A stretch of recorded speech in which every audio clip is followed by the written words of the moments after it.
Bismillahirrahmanirrahim. Assalamualaikum warahmatullahi wabarakatuh. Innal hamdalillah nahmaduhu wa nasta'inuhu wa nastaghfiruh wa na'udzubillahi min syururi anfusina wa min sayyiati a'malina may yahdihillahu fala mudhillalah wa may yudlil fala hadiyalah. Asyhadu an la ilaha illallah wahdahu la syarikalah wa asyhadu anna Muhammadan abduhu wa rasuluh. Allahumma shalli wa sallim wa barik ala sayyidina Muhammadin wa ala alihi wa sahbihi ajmain. Amma ba'd. Senang sekali saya bisa berada di gedung MCY bersama saudara-saudara saya seiman. Masya Allah, saya kenal beberapa orang di sini. Ada yang muslim dari lahir ya. Ada juga yang mantan-mantan kafir, betul ya? Sama, saya juga mantan kafir. Jangan sebut mualaf terus gitu ya. Waduh, kasihan nih. Mau mualaf terus. Mantan kafir lah ya, lebih keren ya. Bagusan disebut mantan kafir atau mantan muslim? Mantan kafir. Mantan kafir ya. Saya malah bangga disebut mantan kafir ya. Alhamdulillah. Ini saya udah kayak orang mau jualan mic aja dibaca. Yang ini 2 juta, ini 1,5, ini 1. Alhamdulillah kita hari ini bisa bermajelis taklim ya. Di sini saya bukan orang yang paling pintar di antara saudara-saudara semuanya. Kita hanya sharing-sharing saja ya. Intinya kita sekarang bermajelis taklim ini bukan apa-apa ya, tetapi hanya untuk saling menguatkan, saling membentengi akidah kita sebagai umat Islam ya. Karena kita hidup memang di negara yang tidak menjalankan syariat Islam, tetapi kita hidup di negara yang sekuler, betul kan? Ya, walaupun Indonesia adalah negara yang mempunyai penduduk muslim terbesar di seluruh dunia ya. Saya nggak tahu sekarang sudah disalib sama Pakistan apa belum. Sudah ya katanya ya. Datanya ada yang beda-beda soalnya. Tapi manapun yang lebih besar buat kita nggak masalah. Yang penting Islam jaya, betul ya? Allahu Akbar.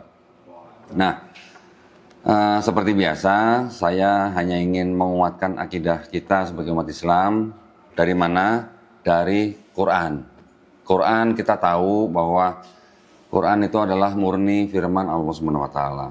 Mungkin banyak kita yang membaca Quran, mungkin banyak saudara-saudara kita juga yang hafiz Quran, tetapi mungkin tidak tahu keajaibannya di mana gitu ya. Mungkin dengan bacaan yang bagus dia merasa sudah melestarikan Quran, tetapi sebenarnya intinya bukan di situ. Intinya bukan bagus tidak bacanya, tetapi isi daripada ayat-ayat di dalam firman di dalam Quran yang merupakan semuanya murni firman Allah, tapi juga kalau dipikir-pikir dengan akal dan pikiran yang sehat gitu ya, nggak mungkin itu karangan manusia.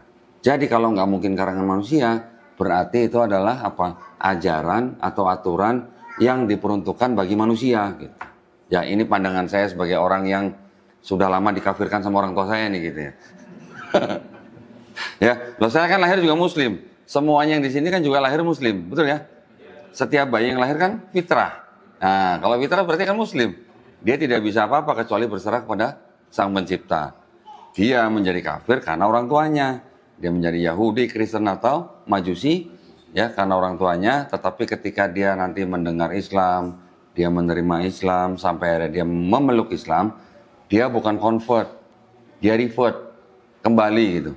Kembali ke apa? Kembali ke fitrahnya. Itu yang indah sekali buat saya gitu ya. Ketika saya mengetahui konsep ini, dan juga ketika saya mengetahui bahwa di dalam Islam ternyata nilai atau value daripada setiap insan itu dilihat bukan dari matanya sipit apa enggak, belo apa enggak, kulitnya putih apa hitam, nggak dilihat dari suku, nggak dilihat dari ras gitu ya. Apakah dia orang Jawa, apakah dia orang manapun, mau kulit hitam, kulit putih, kulit kuning, tidak ada yang dilihat kecuali apa? Takwanya. Betul kan? Kalau takwanya, berarti kan setiap suku dan ras kan boleh saingan gitu loh. Saingan bertakwa. Kalau nggak, kalau yang nggak bertakwa itu yang istilahnya yang dipandang tidak sama atau lebih rendah gitu. Yang dipandang paling tinggi adalah yang bertakwa. Masya Allah ya, di Islam kan banyak kita sering baca hadis. Laki-laki yang paling baik adalah yang paling baik terhadap istrinya gitu kan. Istrinya atau istri-istrinya saya. Ya, tetapi alhamdulillah, walaupun ajaran Islam masih dipandang mungkin kontroversial, masih dipandang mungkin tidak tidak relevan dengan zaman sekarang, tapi ternyata semua bisa dibuktikan. Bisa dibuktikan ternyata ajaran Islam masih relevan sampai detik ini dan insya Allah di zaman-zaman yang akan datang. Ya, jadi Quran tidak perlu direvisi-revisi lagi, tidak perlu ada istilahnya TB1, TB2, nanti ada TB3, nggak ada begitu ya. Quran kalau misalnya ada yang disebut dengan versi Quran, hanya masalah variasi bacaan ya. Contohlah, setiap orang kan dengan suku dan ras beda-beda kan, mempunyai keterbatasan lidah yang beda-beda juga, ya kan? Kemana-mana saya bawa orang Sunda. Tapi kalau saya tanya bener nggak orang Sunda nggak bisa ngomong F gitu? Enggak, kata dia fitnah, kata gitu. Tetap aja P yang keluar gitu. F-nya nggak keluar gitu. Nah, hanya karena masalah begitu, kita Islam, Quran juga sering difitnah ya sama orang-orang di luar Islam, bahwa tuh Quran juga banyak versinya. Nanti ada mushaf Hafiz, ada mushaf Waros, ada Kolun dan sebagainya. Tuh bacanya beda-beda, tuh artinya beda-beda. Yuk, sekarang kalau makna beda-beda dalam satu ayat kan nggak merubah. Contoh misalnya di Indonesia kita menyebutnya apa? Malik Yaumiddin. Di Maroko misalnya Malik Yaumiddin. Cuman beda ma-nya panjang pendek, walaupun maknanya sedikit berbeda. Malik raja, Malik penguasa. Tapi kan dalam satu ayat itu artinya sama, maknanya nggak berubah, nggak lari gitu. Dan tidak merubah ketauhidan di dalam satu Quran gitu ya. Alhamdulillah, jadi saya sebagai ya boleh dikatakan mantan kafir, saya hanya bisa berpesan kepada saudara kita semua yang ada di sini bahwa kalau kita meninggalkan Quran, kita yang rugi besar. Ya. Kita yang rugi besar. Kenapa? Karena di dalam Quran itulah tuntunan buat manusia, seperti halnya kalau kita beli barang elektronik misalnya. Kita beli kamera misalnya. Di kardus kamera itu pasti ada yang namanya buku owner's manual gitu kan. Quran itu seperti itu. Tapi produknya siapa produknya? Ya kita ini produknya manusia. Kita sebagai produk daripada Allah SWT, yang tahu kan cuma Allah SWT. Makanya owner's book-nya untuk kita ya di Quran gitu. Dari mana manusia itu berasal, diciptakan dari apa, disuruh ngapain di dunia, nanti pulang kemana, semuanya sudah ada. Jadi kalau kita yang ngaku sebagai muslim, yang ngaku sebagai orang-orang yang berserah diri, yang ngaku orang-orang yang patuh, taat, tunduk kepada Sang Pencipta, meninggalkan Quran, ruginya yang ngerugi kita. Nah, sekarang dalam rangka atau dalam konteks nih ya, membentengi akidah kita semua, saya kemana-mana selalu jadi kayak tukang buku. Kemana-mana bawa koper nih, isinya Bible. Ya, kenapa saya bawa ini? Karena memang yang menjadi ancaman buat kita, ya umumnya untuk umat Islam, adalah upaya-upaya pemurtatan. Kita sebagai umat Islam di Indonesia, yang mana kita itu dijadikan sasaran empuk, ya. Target yang sangat menggiurkan gitu ya. Buat nih saya sebutnya saudara-saudara kita yang Kristen. Saya harus menyebut begitu karena keluarga besar saya juga masih Kristen gitu. Tapi mereka mungkin nggak sadar gitu bahwa apa yang mereka perbuat itu sebenarnya melanggar dari apa yang sudah ditetapkan oleh pemerintah. Ya, mereka hanya taunya di kitab saya ada perintah, karena itu pergilah jadikanlah semua bangsa muridku, baptislah mereka dalam nama Bapa dan Putra dan Roh Kudus gitu. Perintahnya begitu. Kalau kita diperintahkan apa? Sampaikanlah walaupun hanya satu ayat. Udah gitu kan nggak ada paksaan. La ikraha fiddin. Kemudian kita juga tahu lagi lakum dinukum waliyadin. Jadi kita cuma menyampaikan, mereka mau menerima nggak terima bukan urusan kita. Selebihnya urusan Allah gitu kan. Tapi kalau mereka baptislah mereka dalam nama Bapa dan Putra dan Roh Kudus. Berarti kalau belum dibaptis kan belum kelar urusannya. Betul kan? Iya dong, harus sampai dibaptis gitu. Iya kan? Nah, itu yang membuat mereka memang boleh dikatakan sangat-sangat agresif gitu lah ya. Agresif di dalam menjadikan orang di luar agama Kristen menjadi agama Kristen. Nah, kita nih beberapa saudara kita yang di sini kan juga berasal dari agama Kristen nih. nanti akan saya perlihatkan bahwa keputusan saudara-saudara yang dari Kristen untuk kembali ke Islam itu adalah keputusan yang sudah tepat. Ya. Saya sering didatangi oleh orang-orang yang dalam tanda kutip sedang mencari kebenaran, gitu ya. Datang ke studio hampir setiap hari. Ya. Rata-rata mereka mempertanyakan ulang kitabnya. Saya juga setiap kali diskusi dengan mereka, jarang atau belakangan gitu ya, saya membahas tentang sisi ketuhanan Yesus. Ya, tapi karena malam ini topiknya pandangan Islam terhadap Yesus Kristus, otomatis nanti kita harus berbicara juga nih. Ya. Otomatis kita juga harus masuk ke dalam ranah teologi. Ya, kita tidak boleh tidak boleh alergi dengan nama Yesus. Ya, nggak apa-apa, kita sebut dengan Yesus nggak apa-apa. Tapi kalau kita sebut Yesus, jangan lupa tambahin. Nah, tambahin apa? Alaihissalam. Oh, keren Bapak ini ya. Jadi kalau kita sebut Jesus atau Yesus, tambahin alaihissalam. Artinya kita beriman bahwa dia adalah seorang nabi. Kita beriman bahwa dia hanyalah seorang hamba Allah yang diberikan kitab Injil. Tapi kitab dia bukan buat kita. Betul nggak? Nah, itu. Jadi yang harus nempel di otak kita itu adalah nabi-nabi dan rasul Allah SWT yang sudah diberikan kitab-kitab sebelum Nabi Muhammad SAW itu khusus untuk Bani Israel. Kitab-kitabnya khusus untuk Bani Israel. Boleh kita mendengar, boleh kita membaca di Quran. Tapi kalau kita melihat kitabnya orang Kristen, kita diperlihatkan kitabnya orang Yahudi, yang ada kata-kata Taurat, Zabur, Injil. Apa ini yang disebut Quran? Kok diem semua? Apa ini yang disebut Quran? Taurat, Zabur, Injil yang dipegang sama Yahudi dan Kristen? Hah? Yakin? Berani jawab nggak? Ayo, kita interaktif aja nggak apa-apa. Berani buktikan nggak bahwa itu bukan Taurat, Zabur, Injil yang dimaksud oleh Quran? Hah? Bukan yang hilang. Kita harus menggunakan ilmu hadis kita. Ya, di dalam Islam ada ilmu hadis kan? Ustadz-ustadz kita pasti banyak yang ngajarin lah. Sebuah hadis bisa dikatakan sahih kalau jelas apanya? Satu, matannya. Ya? Kedua, sanadnya. Perawinya harus jelas. Nyampe nggak ke narasumber gitu kan. Nah, Bible-nya Yahudi dan Bible-nya Kristen itu kalau digabungkan namanya. Jadi Bible-nya Yahudi yang diambil kemudian dijadikan kitabnya orang Kristen, total yang nulis ada 40 orang menurut mereka. Ditulis dalam rentang 1500 tahun. Oke? Apa benar itu semua yang nulis itu orang-orang yang disebut sama mereka? Belum tentu ternyata. Ya, dari mereka sendiri juga tidak ada yang bisa memastikan bahwa yang menulis itu pasti orang yang namanya tercantum di judul kitabnya. Contoh misalnya, orang Islam dan orang Kristen sama-sama tahu bahwa yang namanya kitab Zabur atau Mazmur itu adalah boleh disebutkan apa ya? Zikir atau dikatakan lagu-lagu yang ditulis oleh Nabi Daud alaihissalam. Betul kan? Ternyata sekarang orang Kristen juga bisa bilang, enggak, Mazmur itu yang nulis lebih dari satu orang. Enggak cuma Daud katanya. Mereka yang bilang, bukan kita.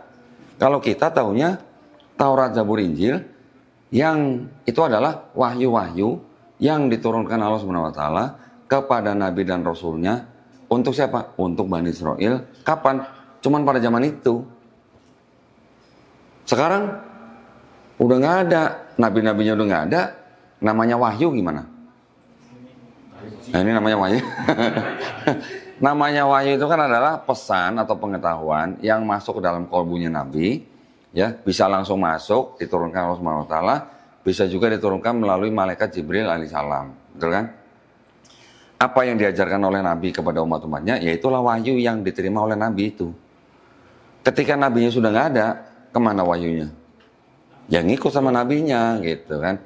Nah, pertanyaannya kan, apakah kitabnya orang Yahudi dan kitabnya orang Kristen itu ditulis oleh paling tidak nabinya atau pengikut langsungnya? Nah, itu yang saya akan tunjukkan gitu ya. Kalau nggak pakai peraga tuh nggak enak gitu. Ya, bentar. Ini yang babi sama udah diganti babi utama. nanti ya, itu apa namanya? Segmen berikutnya. Saya Saya hanya ingin memperlihatkan kepada saudara-saudara semua di sini bahwa sebuah kitab suci harus bisa dipertanggungjawabkan. Quran kapan aja siap dipertanggungjawabkan. Mau dikritik secara teksnya, mau dikritik secara konteksnya, ya, atau mau dikritik secara asbabun nuzulnya, Quran siap setiap saat. Tapi kalau ini, nanti kita lihat ya. Karena kan kita harus jujur juga, kita minimal harus jujur kepada diri sendiri gitu. Nah, saya harus memperlihatkan ini karena apa? Karena tidak bisa dipungkiri gitu ya, bahwa di dalam kekristenan, saya bicaranya kekristenan nih, itu memang yang disebut dengan, kalau kitab ini kan disebutnya kan firman Tuhan. Tapi yang disebut dengan firman Tuhan yang jadi kitab ini urusannya belum kelar gitu di Kristen. Nanti urusan konsep ketuhanannya juga belum kelar. Apa yang saya maksud dengan di sini? Nah, bisa tunjukin ya. Ini sebuah kitab. Ini kitabnya Katolik. 73 buku atau 73 surah ya. Di Quran kita mengenal dengan istilah surah. Ini Katolik 73. Ini Protestan. Jauh banget ya tebelnya. Padahal besar font size-nya padahal sama loh. Tapi jauh banget kan tebelnya kan. Karena apa? Karena kalau yang di sini cuma ayat-ayatnya aja, di sini ayat plus catatan kaki gitu ya, makanya tebel. Ini 73, ini 66. Bayangin. Beda berapa? 7. 7 yang di sini disebut dengan kitab-kitab Deuterokanonika ya. Jadi yang Protestan menolak 7 dari Katolik. Oh enggak, itu bukan firman Tuhan katanya. Ini ada Ortodoks nih. Ortodoks berapa? 78. Jadi dulu kan Katolik memang pecah dengan Ortodoks. Ya udah kita jadikan pinggirnya Katolik lah. 78, 73, 66. Sudah selesai belum? Belum, udah lagi. Jangan sedih gitu. Ethiopia berapa nih? 81 buku. 81 surah ya. Jadi yang Ortodok menolak 5 dari Ethiopia. Betul ya? Ini 81, ini 78 berarti menolak 3 berarti ya. Kalau yang Katolik menolak 5 dari Ortodok. Yang Protestan menolak 7 dari Katolik ya. Ini 81, 78, 73, 66. Berarti kan kalau kalau dipikir berarti firman Tuhan yang jadi buku atau yang jadi kitab atau wahyu yang jadi kitab kan urusannya belum selesai kalau begini. Betul nggak? Belum lagi nanti di Kristen ada yang namanya golongan Trinitarian. Ya. Trinitarian itu adalah kelompok yang mempercayai Trinitas. Gitu. Ada yang paham Trinitas di sini? Dulu yang pernah di Kristen, ada yang bisa menjelaskan nggak? Bapa Tuhan, betul? Yesus, Tuhan, Roh Kudus, Tuhan. Roh Kudus bukan malaikat kalau di Kristen ya. Saya ulang nih, Bapa Tuhan, Putra Tuhan, Roh Kudus Tuhan. Tapi bukan 3 Tuhan, tapi 1 Tuhan. Benar begitu? Paham? Paham nggak, Sat? Oh nggak paham. Alhamdulillah kalau nggak paham. Ya, nanti ada lagi. Bapa itu apa? Maha Kuasa. Benar kan? Putra, Maha Kuasa. Roh Kudus, Maha Kuasa. Tapi bukan 3 Maha Kuasa, tapi 1 Maha Kuasa. Gimana nerimanya? Otak kita. Kalau buat orang Kristen, imani saja. Karena itu memang doktrin gitu ya. Pernah kepikir nggak sama teman-teman di sini? Kenapa berhenti di angka 3 gitu? Pernah kepikir nggak? Kenapa nggak 5? Kenapa nggak 10? Kenapa nggak 20? Kenapa nggak 100 gitu? Pribadinya maksud saya. Kenapa berhenti di angka 3 gitu? Karena bapak, ibu, anak 1. Kan ibunya nggak ada Pak di sini Pak. Nah. Kalaupun ditambah ibu baru 4. Ya. Karena kenapa berhenti di 4 gitu Pak? Ponakan banyak gitu ya. Belum lagi sepupu gitu. Capek deh gitu. Kenapa berhenti cuma di angka 3? Karena ini adalah yang disebut penerus agama misteri Pak. Pernah dengar? Agama misteri? Belum pernah? Jadi konsep Trinitasnya Kristen, Pak, konsep Trinitas Kristen yang baru final di abad keempat Masehi, sebenarnya itu adalah sudah ada dari zaman sebelum Masehi. 2000 tahun sebelum ada Yesus, sudah ada Trinitas, Pak. Di Babilonia, itu ada yang namanya Namrus, Tamrus, Semiramis. Pernah dengar ya? Nimrod atau Namrud gitu. Ya, kita sering mendengar ya, ketika zaman Nabi Ibrahim alaihissalam. Itu juga disembah oleh orang-orang pengikutnya sebagai Trinitas. Namrudnya, Tamrus, kemudian Semiramis. Semiramis ini istri sekalian ibu daripada istrinya Namrud, tapi sekalian juga ibunya Tamrus gitu. Tamrus gitu.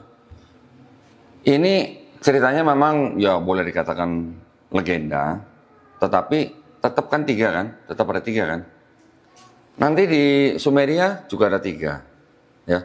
Di Persia juga ada tiga, Ahura Mazda, Mitra dan sebagainya. Di Mesir juga ada tiga, ada siapa? Osiris, kemudian Isis, kemudian Ra. Di Eropa juga ada tiga, namanya Dewi Madonna. Madonna badannya satu, tapi mukanya tiga. Tetap aja tiga, semuanya tiga gitu. Di India ada Trimurti kan, tiga juga kan. Nah, jadi kenapa tiga?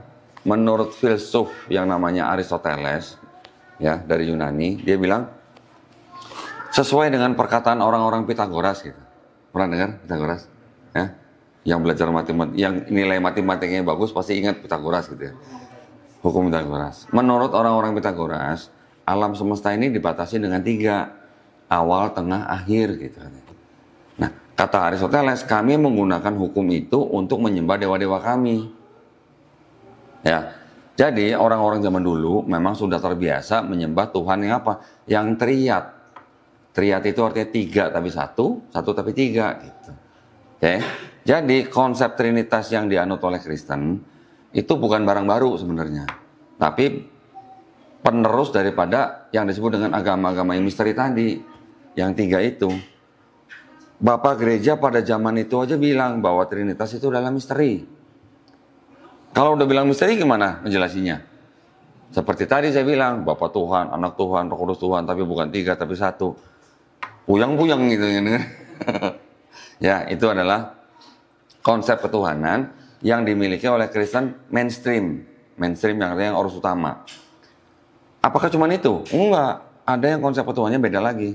Disebut dengan Unitarian gitu. Unitarian ini dia tidak percaya Yesus Tuhan. Dia tidak menyembah Yesus sebagai Tuhan. Dia menganggap Yesus ciptaan yang paling mulia. Karena apa? Karena Yesus pernah tidak ada gitu kan. Ya, jadi dia adalah ciptaan yang mulia, bahkan dia lebih mulia dari malaikat. Cuman mereka sampainya hanya sampai di Yesus gitu, ya. Tidak sampai ke Nabi Muhammad SAW. Dua, yang ketiga, ada yang namanya kelompok Kristen disebut dengan oneness. Oneness ini mereka tidak mengenal tiga pribadi, tapi satu pribadi. Siapa? Bapa itu Yesus, Yesus itu Bapa. Jadi tidak ada Trinitas buat mereka, tapi mereka bilang Bapa itu Yesus, Yesus itu Bapa. Nah, pertanyaan saya, dari semua ini, mungkin ada yang kalian atau bapak-bapak saudara-saudara sini belum pernah mendengar bahwa ada orang Kristen yang menyembah Maria. Pernah dengar? Belum ya? Namanya kelompok Mariamites, Pak. Atau kelompok Koliridianisme gitu. Nah, izin Pak ya, menurut ya. Jadi rupanya zaman pembentukan Kristen-Kristen awal itu macam-macam kelompoknya, gitu ya. Nanti akan saya ceritakan.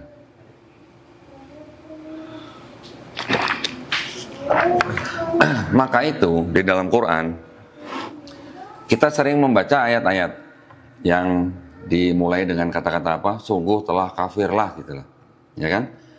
Orang yang berkata Allah Subhanahu wa taala salah satu dari tiga, kan? Di Al-Maidah ayat berapa? 73 ya. Itu untuk membantah Kristen yang menggunakan Trinitas. Betul kan? Orang yang mengatakan Tuhan yang Maha Esa ini salah satu daripada tiga pribadi sudah kafir. Untuk yang kelompok tadi yang oneness yang bilang bahwa Bapa itu adalah Yesus, Yesus itu adalah Bapa, dibantah di ayat sebelumnya. Di Quran surat Al-Maidah ayat 72, telah kafirlah orang yang mengatakan Allah Subhanahu wa taala adalah Isa putra Maryam. Dibantah kan? Yang Trinitarian juga dibantah. Nah, kalau Kristen yang tidak menyembah Yesus yang sebagai Tuhan, yaitu tidak dibantah, hanya mereka belum sampai ke Nabi Muhammad SAW. Tapi Kristen yang menyembah Maria, dibantahnya di mana? Nah, di Quran. Pernah baca nggak? Di Quran juga, surat Al-Maidah juga, ayat ke-116. Ketika nanti insya Allah ada dialog antara Allah Subhanahu wa taala dengan Nabi Isa alaihissalam, di mana Allah Subhanahu wa taala bertanya, apakah kamu pernah menjadikan dirimu dan ibumu, nah, itu menjadi sesembahan. Berarti itu adalah membantah tuduhan bahwa Nabi Isa alaihissalam pernah menjadikan dirinya dan ibunya menjadi sesembahan mereka, gitu ya. Jadi semua konsep Kristen, semua konsep ketuhanan di dalam Kristen, semuanya sudah dibantah dalam Quran, ya. Semua konsepnya gitu. Baik itu yang sistem ketuhanan yang kekeluargaan, yang tadi ada ibu nih, baik itu yang Trinitarian, baik itu yang oneness, ya, semua sudah dibantah. Oke, sekarang saya kembali lagi ke sini.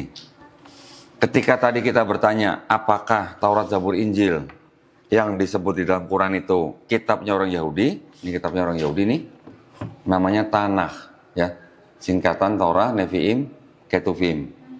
Di sini ada kumpulan kitab-kitab yang disebut dengan Torah itu 5 kitab Musa, Kejadian, Keluaran, Imamat, Bilangan, Ulangan. Kemudian yang Nevi'im itu kisah nabi-nabi, ada nabi besar, ada nabi kecil, ya, ada Yeremia, Yesaya, Yeskiel, Hagai, Habakuk, Ayub, Yunus, dan sebagainya. Kemudian yang terakhir kelompok kitab-kitab Ketuvim, atau disebut tulisan orang-orang bijak, ya. Nanti ada Kidung Agung, ada Mazmur. Mazmur itu yang disebut kita kenal dengan Zabur. Nanti ada Pengkhotbah, Ratapan, dan sebagainya. Satu kitab ini yang menjadi kitabnya orang Yahudi, ya. Total ada 39 kitab. Ini disusun kira-kira tahun 450 sebelum Masehi. Nah, Talmud setelahnya. Talmud adalah diskusi para rabi tentang ini gitu. Nah, nanti di dalam Talmud ada pecahan lagi, ada Mishnah, ada Gemara, macam-macam, ada Midrash gitu. Yang ini aja dulu nih. Yang ini kitabnya orang Yahudi ini disusun kira-kira tahun 450 sebelum Masehi. Berarti sebelum ada Yesus sudah ada ini gitu, disusun gitu. Nah, ini disusun dalam bahasa Ibrani 450 sebelum Masehi. Nabi Musa hidupnya abad berapa? Ada yang tahu? Abad 15 atau 14 sebelum Masehi, ya kan? Jaraknya berapa tahun berarti sama ini? 1000 tahun. 1 milenium kan berarti kan jaraknya kan? Apakah mungkin yang disebut dengan 5 kitab Musa tadi itu, yang Torah itu, tulisan Nabi Musa alaihissalam? Nggak mungkin.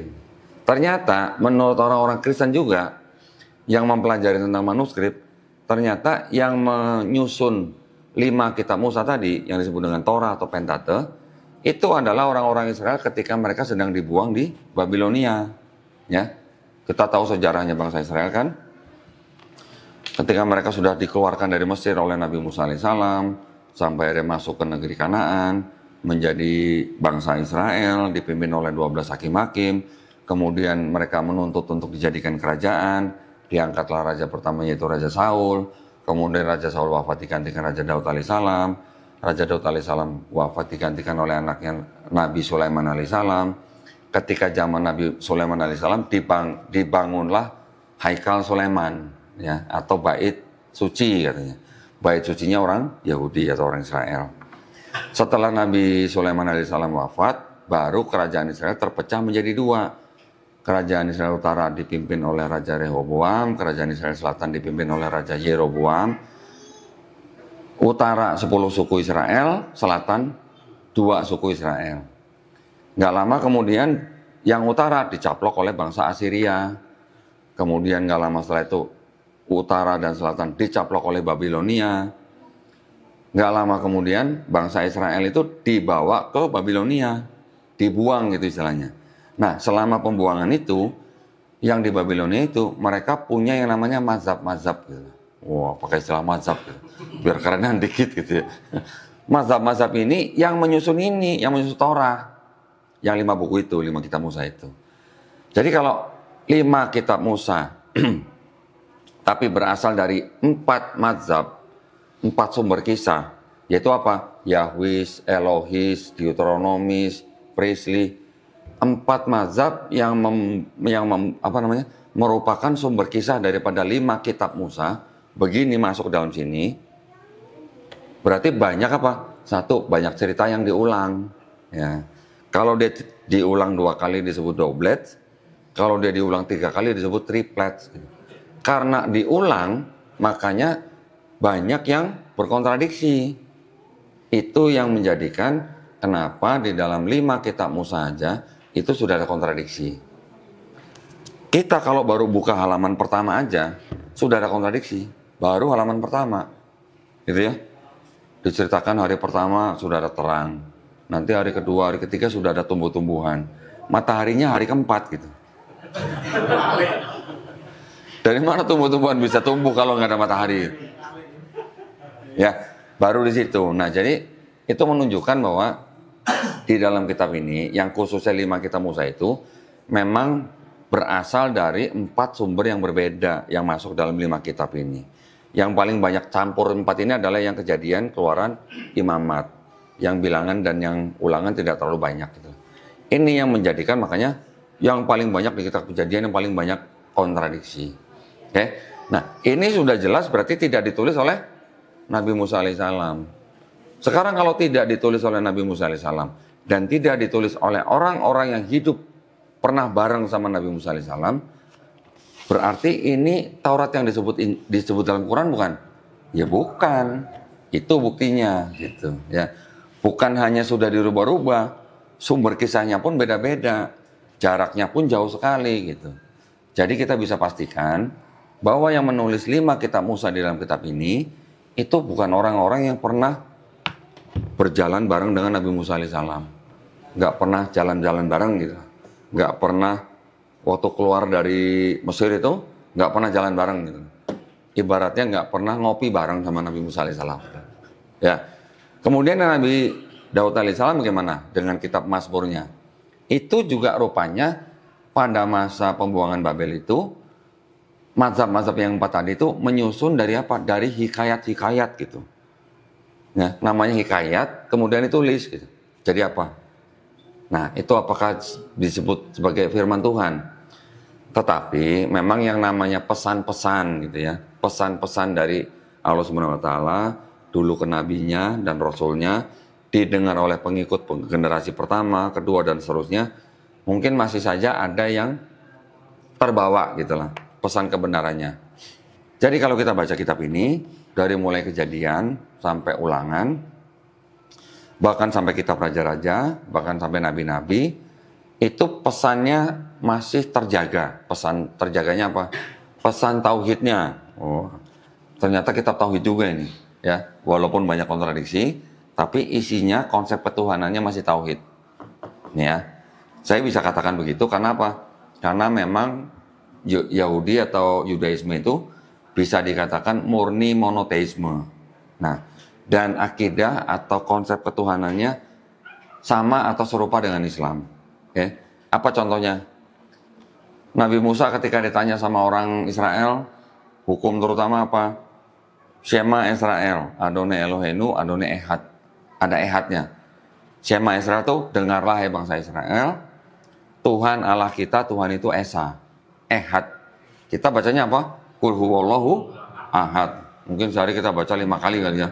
Di dalam sholat gitu ya. Bacanya itu aja gitu. Nggak apa-apa. Tetap diterima Allah Subhanahu wa taala ya.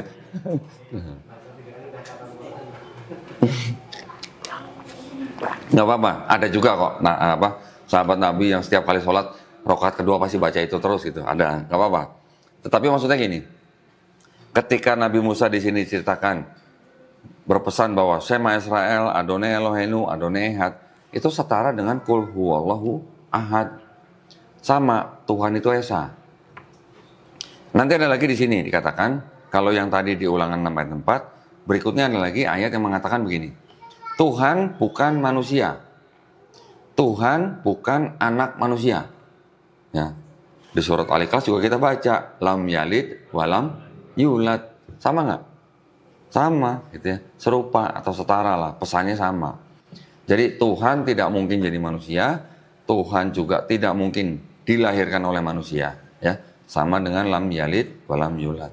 Nah, ini kitab ini ketika sudah disusun di abad ke-5 sebelum Masehi, di abad ke-3 sebelum Masehi, kitab yang berbahasa Ibrani ini oleh seorang raja dari Alexandria Mesir, namanya Raja Ptolemy II, ya. Dia adalah anak dari raja sebelumnya, yaitu Raja Ptolemy. Raja Ptolemy ini adalah teman perangnya Alexander Agung. Pernah dengar ya? Alexander Agung, The Great Alexander, yang menguasai daerah Mediterania. Dari mulai Persia dikalahkan, Mesir dikalahkan, Palestina didudukin. Semua daerah di Mediterania itu berada di bawah penguasaan Alexander Agung. Nah, teman perangnya namanya Ptolemy dijadikan raja di Mesir gitu. Anaknya Raja Ptolemy II itu yang memerintahkan untuk apa? Untuk menerjemahkan kitab ini dari bahasa Ibrani menjadi kitab dalam bahasa Yunani. Ini kitab namanya Septuaginta, ya. Ini diterjemahkan, yang menerjemahkan juga 72 rabi-rabi Yahudi juga sebenarnya. Diimpor dari Yerusalem, dibawa ke Mesir untuk menerjemahkan ini. Karena memang rabi-rabi yang 72 itu rabi-rabi yang multi bahasa. Karena kan mereka sedang di bawah penguasaan bangsa Yunani. Jadi mereka bisa bahasa Yunani. Sama kayak kita lah. Mungkin ada saudara-saudara kita yang sudah agak zaman-zaman kolonial yang masih bisa bahasa Belanda gitu kan. Ada kan? Pasti gitu. Jadi diterjemahkan dari bahasa Ibrani ke Yunani. Tapi sama nggak ya terjemahnya ya? Mungkin kurang lebih sama sebenarnya, mungkin ya. Tetapi kitab ini beredar terus nih. Kitab ini beredar terus sampai Yesus ada, sampai Yesus nggak ada. Bahkan di abad kedua, ketiga, keempat. Kitab ini masih ada sampai akhirnya ditambah dengan kitabnya orang Kristen yang disebut dengan Perjanjian Baru, ya, dari Matius sampai Wahyu, yang ditulis dari mulai pertengahan abad pertama hingga abad kedua. Kitabnya orang Kristen disebut sebagai Perjanjian Baru, yang ini disebut sebagai Perjanjian Lama. Punyanya orang Yahudi, yang tadinya Ibrani menjadi Yunani, ditambah kitab-kitabnya orang Kristen yang juga Yunani, ini ditempel di belakangnya. Ini yang menjadi kitabnya orang Kristen di abad keempat ini. Nah, kalau misalnya yang ini dikasih ke orang Yahudi suruh baca gitu, mau nggak? Nggak mau. Dibuang ke tempat sampah maksudnya. Ya, karena apa? Karena ternyata ketika di abad-abad kedua, ketiga, keempat, terjemahannya ini diresensi namanya. Tahu resensi ya namanya? Dikritik terjemahannya. Dirubah-rubah, ada yang dirubah-rubah. Untuk apa? Supaya menjadi seolah-olah kitab ini sedang berbicara tentang akan kedatangan Yesus di sini. Gitu. Jadi makanya orang Kristen selalu bilang, Yesus sudah dinubuatkan di sini. Tapi kalau kita tanya ke orang Yahudi, emang benar ada nubuat Yesus di sini? Nggak ada bro, nihil. Nol gitu, nggak ada. Kalau menurut orang-orang Yahudi yang menyusun ini dan punya hak otoritatif untuk menafsirkan ini. Betul kan? Sekarang kalau yang menulis ini orang Yahudi, yang berhak menafsirkan siapa? Ya orang Yahudi kan. Nah, kalau separohnya punya Yahudi tapi separohnya punya Kristen, sedangkan Kristen merubah perspektifnya Yahudi dari sini menjadi ini, gimana? Bisa dibayangkan ya berarti ya. Berarti Kristen itu memperkosa, kalau boleh saya bilang istilahnya. Memperkosa perspektifnya Yahudi yang ini dengan kacamatanya Kristen sehingga menjadi ini. Makanya orang Kristen dengan pede bilang Yesus di sini sudah dinubuatkan di sini. Tapi itu dibantah sama yang punya kitab aslinya, nggak ada itu satupun. Di sini ada catatannya nih. Kalau ada ayat yang dianggap sebagai nubuatan, di sini ditulis ini untuk siapa, untuk siapa, untuk siapa gitu. Jelas gitu di sini. Tapi itu yang ditolak sama Kristen. Jadi Kristen menganggap bahwa mereka adalah orang-orang Yahudi yang tidak menerima Yesus sebagai Tuhan dan Juru Selamat gitu bilangnya. Ya. Nah, yang ini di abad keempat setelah diterjemahkan menjadi bahasa Latin, kemudian beberapa abad kemudian terjemahkan ke bahasa-bahasa lain, Jerman, Inggris dan sebagainya, masuk ke Indonesia menjadi yang ini. Ya, ini sudah ada perjanjian lamanya dan perjanjian baru. Perhatikan, ini kan Bible ini kan ada kayak semacam penanda nama kitab nih ya. Warnanya ada yang hitam, ada yang merah nih. Yang hitam ini untuk yang perjanjian lama, yang ini. Yang merah perjanjian baru, yang ini. Saya belah ya, saya belah di sini ya. Nah, jadi bisa lihat nih, yang tebel ini perjanjian lama, yang ini, yang tipis ini perjanjian baru, yang ini. Jadi ini separuh apa lebih nih? Lebih ya, 2/3 nih lebih sepertinya ya. Jadi 2/3-nya kitabnya orang Kristen, yaitu adalah ini yang berasal dari ini. Oke, sekarang apa masalahnya sih? Masalahnya di mana? Seperti tadi kita bilang bahwa di sini Tuhan itu Esa, ya kan? Tuhan itu bukan manusia. Ketika masuk ke dalam kitab orang Kristen yang ini, Tuhan tiba-tiba jadi manusia, jadi Yesus gitu. Itu yang menjadi perbedaan mendasar gitu ya. Kalau di sini dibilang Tuhan tidak berubah, langit yang meliputi segala langit tidak dapat memuat Tuhan, tiba-tiba di sini bisa menjadi seorang bayi yang disebut dengan Yesus Kristus.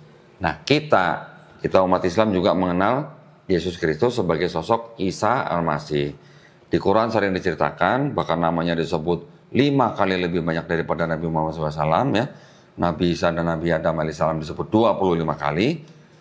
Tapi kita mempunyai pemahaman dan mempunyai iman bahwa Nabi Isa alaihissalam itu hanya seorang hamba Allah yang diberikan kitab Injil. Gitu. Ya, kita bisa membaca di Quran surat Maryam ayat ke-30, gitu kan? Berarti kalau kita sebagai Muslim, kita tidak akan menjadi Muslim kalau kita tidak beriman bahwa kepada Nabi Isa alaihissalam. Karena dengan rukun iman kita, selain daripada kita beriman kepada Allah Subhanahu wa taala, kita beriman kepada malaikat-malaikatnya, kita beriman kepada kitab-kitabnya, kita beriman kepada nabi-nabinya. Nah, di dalam nabi-nabinya ini kan berarti kan termasuk Nabi Isa alaihissalam gitu loh, ya. Juga beriman pada hari akhir, kemudian bari qada dan qadar. Jadi kita tidak bisa disebut sebagai Muslim kalau kita tidak beriman kepada Nabi Isa alaihissalam atau Yesus Kristus alaihissalam gitu. Tambahin lagi alaihissalam. Pokoknya kalau Yesus mau Kristus pokoknya alaihissalam. Nah, Kristus apa artinya Kristus? Ada yang tahu? Yang diurapi. Dalam bahasa Arabnya apa? Al-Masih. Lah kan kita sering mendengar kan Isa Al-Masih. Al-Masih itu Kristus. Kristus. Hah? Nah, Kristus dalam bahasa Yunaninya Kristos, dalam bahasa Ibraninya Mesias atau Mesiah gitu. Berarti sama sebenarnya gitu. Cuman memang pemahaman atas konsep Mesiasnya yang sedikit berbeda. Kalau orang Ibrani memahami Mesias itu bisa 3 macam orang. Bisa raja, bisa imam, bisa nabi. Ya, yang diurapi. Diurapi itu apa ya? Bukan urap yang sayur pakai parutan kelapa itu bukan. Diurapi itu seperti dilumuri lah. Dilumuri minyak gitu lah ya. Dilumuri minyak kepalanya. Jadi kalau kita mentahbiskan raja, dilumuri dengan minyak itu namanya diurapi.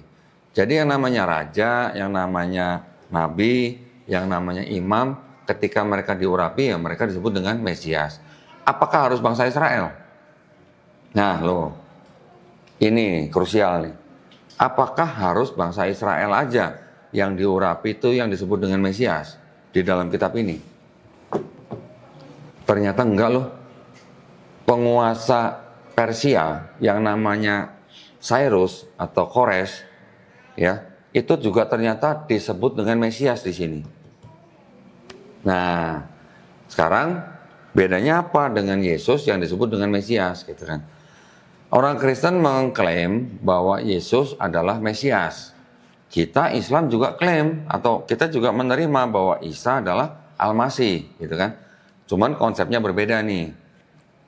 Kalau tadi Israel atau Yahudi menganggap Mesias itu bisa raja, imam, dan nabi, dan dia nanti mereka mengharap atau menunggu seorang Mesias, yaitu Raja yang akan menjadi rajanya bangsa Israel. Nah, kapan? Nanti akhir zaman katanya gitulah.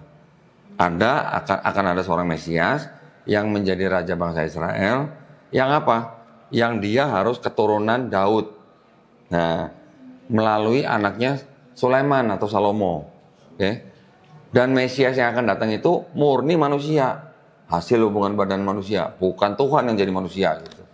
Nah, kalau Kristen menganggap Yesus sebagai Mesias, dia juga sebagai Tuhan yang berinkarnasi jadi manusia. Ini udah beda kan?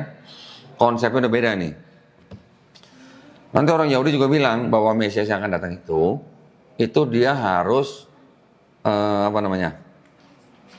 datang bukan menyelesaikan misi, terus pergi, terus datang lagi gitu. Bukan. Kristen klaim bahwa Yesus adalah Mesias yang sudah datang menyelesaikan misinya, yang sudah diangkat atau pergi, nanti akhir zaman datang lagi sebagai hakim yang adil gitu kan. Islam juga sebagian besar kita juga beriman bahwa Nabi Isa alaihissalam nanti akan datang lagi. Untuk apa? Membunuh Dajjal, mematahkan salib, membunuh babi. Kalau yang pertama mungkin bisa diartikan sebagai literal atau harfiah, tetapi yang mematahkan salib dan membunuh babi ini kan kiasan gitu loh ya. Apa gunanya, apa pentingannya gitu bunuh-bunuhin babi gitu kalau bukan peternak babi gitu kan. Jadi itu artinya yang dua itu adalah bisa dikatakan misi daripada Nabi Isa alaihissalam yang akan turun kembali untuk membantah atau mengklarifikasi fitnahan-fitnahan atau pengagungan yang begitu tinggi dari kalangan Kristen yang menjadikan dia sebagai Tuhan gitu ya. Nanti orang Yahudi juga bilang lagi bahwa Mesias yang akan datang itu nanti setelah di bumi ini tidak ada orang yang angkat senjata untuk perang gitu.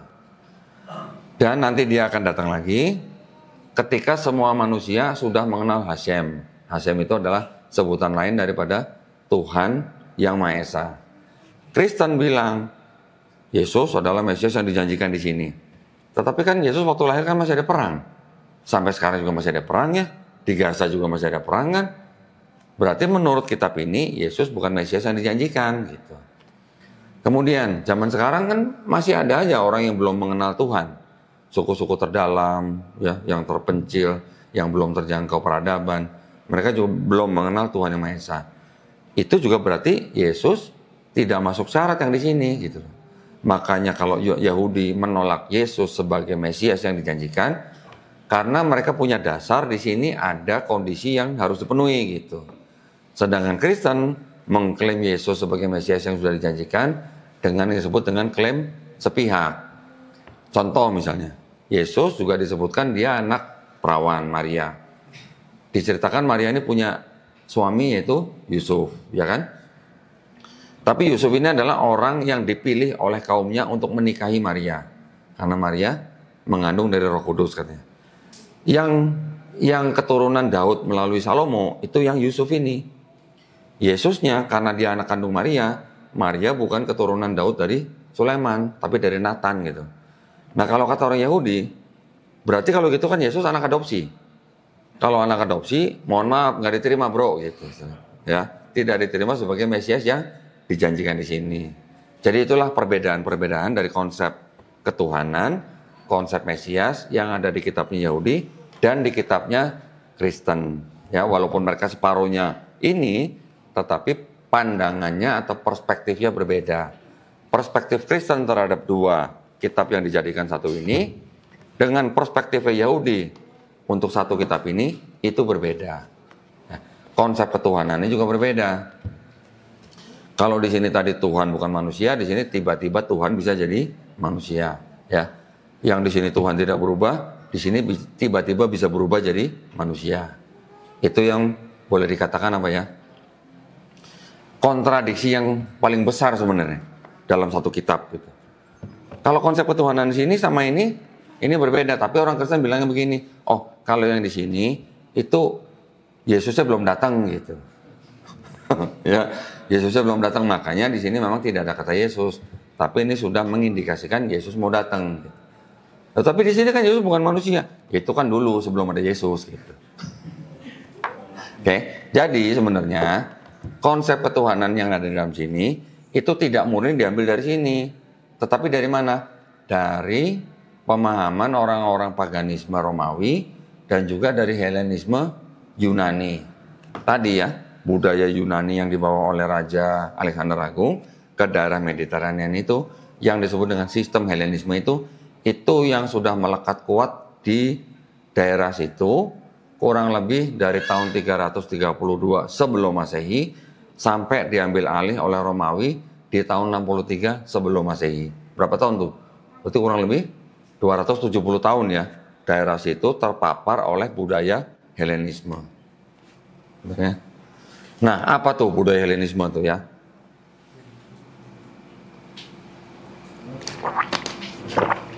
Helenisme itu diambil dari nama seorang dewi, Dewi Helen namanya. Dewi Helen ini adalah anak seorang dewa yang dianggap paling tinggi, yaitu dewa Zeus. Pernah dengar ya? Wah, jangan-jangan ada yang judi online nih, tahu dewa Zeus sih. Ups, gitu kan. Jangan sampai ya, jangan sampai judi online ya. Jadi kita sering mendengar dewa Zeus. Dewa Zeus ini adalah dewa yang boleh dikatakan celamitan gitu. Anaknya banyak, 100 anak gitu, anaknya. Nanti di Yunani ada dewa Zeus, di Romawi ada dewa Jupiter. Nah, ada lagi, yang dewa Zeus ini diceritakan melihat perempuan manusia cantik dihamilin, punya anak Perseus. Melihat perempuan cantik dihamilin, punya anak Hercules gitu.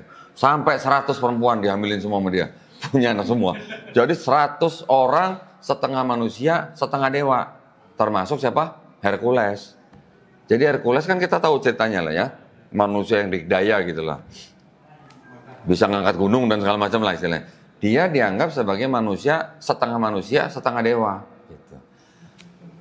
Di Kristen ya, walaupun sama dengan kita juga beriman bahwa Nabi Isa alaihissalam dilahirkan dari seorang perawan suci, tetapi kan kita tidak menganggap itu sebagai setengah manusia, setengah dewa atau setengah Tuhan. Tetapi Kristen mengadopsi pemahaman bahwa Yesus yang dilahirkan dari perawan suci Maria itu, dia itu adalah sepenuhnya manusia, sepenuhnya Tuhan. Konsepnya mirip dengan yang Hercules gitu loh. Ya, cuman bahasanya aja mungkin berbeda. Konsepnya sama, detailnya beda gitu. Kalau Kristen detailnya jauh lebih bagus. Tapi konsepnya mirip nggak? Mirip kan konsepnya kan? Ada Tuhan atau dewa yang paling tinggi, punya anak dari manusia, melahirkan manusia yang setengah manusia atau setengah dewa. Tuhan sama dewa sama nggak sih Pak? Tuhan sama dewa sama nggak? Beda. Bahasa Inggrisnya apa coba Pak? Tuhan sama dewa. God. Tuhan. Kalau dewa? Enggak dong. Kalau dewa bahasa Inggrisnya apa? God juga. Berarti sama apa beda? Goddess dia dewi. Kalau God atau dewa itu G-nya kecil, ya kan? Kalau Tuhan yang dianggap sebagai Tuhan yang Maha Esa, G-nya besar. Itu aja yang membedakan gitu. Tapi kan sama-sama God gitu, ya. Kalau saya di sini ngomong God, bapak-bapak tahu dari mana saya ngomong pakai G gede atau G kecil? Nggak ada yang tahu kan? Jadi istilahnya Tuhan atau dewa itu ya memang adalah sosok ilahi yang dipercaya orang-orang dari zaman dulu, yang ya itulah cara mereka mendefinisikan Tuhan gitulah. Itu yang disebut dengan Helenisme tadi ya. Ada Zeus, ada Hercules, sama dengan ada Bapa, ada Yesus. Konsepnya mirip. Ya, cuman detailnya yang berbeda. Itu dari apa? Helenisme. Sekarang ditambah lagi dengan konsep yang namanya paganisme. Pernah dengar paganisme ya Pak? Paganisme tahu? Orang-orang yang menyembah dewa-dewa gitu. Jadi orang-orang paganisme itu menganggap bahwa alam semesta ini, semua komponen alam semesta ini ada dewanya gitu. Laut ada dewanya, ya kan? Pernah dengar Poseidon? Nah, bener kan? Nyambung ternyata. Nanti kalau langit dewanya apa? Dewa Zeus, ya kan? Nanti ada lagi apa awan gitu dewanya apa? Terus nanti gunung dewa apa? Gitulah kira-kira orang yang menggambarkan setiap elemen daripada alam semesta ini itu ada penguasanya gitu. Oke. Nah, di dalam ajaran paganisme itu dewa-dewa itu bisa muncul seperti manusia nggak? Bisa kan? Bisa berinteraksi dengan manusia gitu kan? Nah, Itulah yang diadopsi juga oleh Kristen. Jadi Tuhan yang dianggap penguasa, dia bisa menjadi manusia gitu. Bisa berinteraksi dengan manusia, bahkan bisa mati. Kemudian bangkit hari ketiga. Sebelum ada Yesus, ya, ini sudah ada berapa? 16 tokoh di seluruh dunia yang dianggap sebagai tokoh ilahi, yang matinya disalib dan dianggap sebagai juru selamat gitu. Ada bukunya tuh, cuman saya nggak bawa tuh. Ada 16 tokoh yang dianggap sebagai ilahi, yang matinya disalib dan bangkit dari ketiga, yang mirip dengan Yesus. Jadi kalau begitu ajaran Kristen yang menganggap menyembah Yesus sebagai Tuhan dan Juru Selamat, yang mati dan bangkit dari ketiga, ya, yang sama dengan 16 tokoh sebelumnya, berarti Kristen ajaran baru atau ajaran lama nih? Itu maksud saya tadi, yang saya maksud dengan penerus agama misteri, ya. Siapa aja tuh, saya juga nggak ngingetin semua lah. Ada Dewa Mitra, ada Horus di Mesir, Mitra di Persia, macam-macam. Nanti ada lagi yang di mana di India, Krishna. Krishna itu punya cerita yang mirip banget dengan Yesus. Depannya aja Kris, gitu. Krishna, Kristus, gitu. Ya. Jadi ini memang saling mempengaruhi. Itu adalah memang cara-cara manusia zaman dulu, ya, yang menganggap ini dewa bisa jadi manusia, dewa paling tinggi punya anak manusia, itu yang dikombinasikan dalam Kristen. Tapi walaupun bagaimanapun, Kristen kan menganggap atau berkeyakinan bahwa mereka punya Tuhan yang esa, ya kan? Ya nggak apa-apa, ya kita tetap harus menghargai, kita tetap harus menghormati, ya, kita tetap harus menjaga toleransi. Mereka yang mau bilang Tuhan mereka esa tapi 3 pribadi, ya monggo gitu. Itu diterima dan diakui oleh negara, kita tidak boleh ganggu mereka. Yang penting ini ya, ini pesan yang penting. Tapi ketika mereka ngutak-ngatik kita misalnya, ngajak-ngajak saudara kita, ngajak-ngajak teman kita untuk masuk ke dalam agama mereka, boleh nggak saya bahas ini? Nah itu tujuannya, ya? Iya. Ada sebuah keputusan tadi kan saya bilang kan, keputusan bersama 2 menteri yang melarang mensiarkan agama kepada orang atau kelompok yang sudah beragama. Kalau kita di Islam, dai-dai kita ada nggak yang door to door gitu? Ada nggak Pak? Ada, tapi Tapi kan itu bukan orang yang sudah istilahnya beda agama. Agamanya sama-sama Muslim. Tok, yuk kita sholat yuk gitu. Ya itu ya nggak apa-apa dong. Tapi ini maksudnya adalah dilarang mensiarkan agama kepada orang atau kelompok yang sudah beragama lain gitu maksudnya. Jadi kita nggak boleh ketok-ketok pintu orang Kristen, yuk ke masjid itu nggak boleh. Ya. Tapi kalau mereka ada nggak yang melakukan seperti itu? Hah? Ada. Bener. Ada atau ada yang mantan di sini? Mantan pernah door to door ada nggak? Hah? Saya kenal dengan beberapa orang. Itu teman saya yang di belakang tuh, Asep.